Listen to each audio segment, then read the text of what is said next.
குயிக்கான rapid fire photo segment. டக்குன்னு ஒரு photo, அந்த போட்டோவை பார்த்த உடனே யோசிக்காம உங்க மனசுக்கு வரக்கூடிய, இல்ல யோசிச்சு உங்க மனசுக்கு வரக்கூடிய ஒரே வார்த்தை, மேக்ஸிமம் 2 வார்த்தை. ஜஸ்ட் குயிக்கா ஒரு ரேபிட் ஃபயர் மாதிரி. And we'll get the pictures please. பிறப்பால் தலைவராக்க ட்ரை பண்றாங்க. ஓகே. 2 பேரும் சேரணும். அரசியல் ரீதியாக சேர்றாங்களோ இல்லையோ, தந்தை மகன்னு சேரணும்னு நான் நினைக்கிறேன். ஸ்வீட். ஓகே, அடுத்த பிக்சர். என்னன்னு தெரியல, தனிப்பட்ட விமர்சனங்கள் அதிகமா எங்க மேல தொடுக்குறாங்க. எங்க தலைவர் வந்து யாரு மேலயும் தனிப்பட்ட விமர்சனம் வச்சது கிடையாது. வழிகள் வேற வேற இருக்கலாம், பாதைகள் வேற வேற இருக்கலாம். திமுகவை எதிர்த்து மிகப்பெரிய இலங்கை போர்ல இருந்து ஆரம்பிச்சார் அவருடைய இயக்கத்தை. அதுல இருந்து அவர் வேறுபட்டு போற மாதிரி எனக்கு ஒரு ஃபீல் இருக்கு. மற்றபடி கருத்து வேறுபாடுகள் இருக்கலாம், ஆனால் பகை உணர்வு இருக்கக்கூடாதுங்கிறது என்னுடைய வேண்டுகோள்.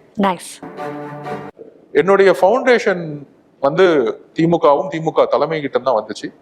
அதனாலதான் ஒரு தவறு செய்யும் பொழுது என்னுடைய குரல் வந்து ஃபர்ஸ்டா இருக்கே தவிர தனிப்பட்ட பகையோ இல்ல தனிப்பட்ட விமர்சனங்களோ இல்ல ஒரு எதிர்பார்த்து நடக்காத கோவம் எனக்கு கிடையாது. நம்ம ஒரு சண்டை போட்டோம், மக்கள்கிட்ட உண்மையா இருந்து வெற்றி அடைஞ்சோம், ஆனா திருப்பி அதே தவறு செய்யறங்கிற கோவமே தவிர வேற எதுவும் கிடையாது.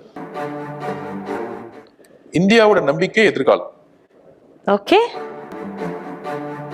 எனக்கு ரொம்ப பிடிக்கும். ஒரே ஒரு தான் நான் லைஃப்ல பார்த்தேன். அவங்க இறந்தவொடனே டெல்லி இன்னைக்கு அதிமுக பாஜக அப்படியே போயிருச்சு. கூட்டணினா அவங்க வந்து முடிவு பண்றாங்க. அப்ப ஒரு பெண்ணா தனியா இருந்து டெல்லி அரசியலும் ஃபேஸ் பண்ணி மாநில உரிமைகளும் விட்டு கொடுக்காம, அதுல முக்கியமா 69% ரிசர்வேஷன் பாலிசியை ஹோல்ட் பண்ணி நின்ன அவங்க மேல வந்து என்ன குற்றச்சாட்டுகள் சொன்னாலும் அந்த அம்மாவுடைய அர்ப்பணிப்பும் அந்த ஒரு கமிட்மெண்ட்டும் இருக்குல்ல, எனக்கு வந்து அறிஞர் அண்ணாக்கு அப்புறம் தமிழ்நாட்டுல இவங்கதான் வந்து ஒரு ரொம்ப பிடிச்ச ஒரு ஆளுமை.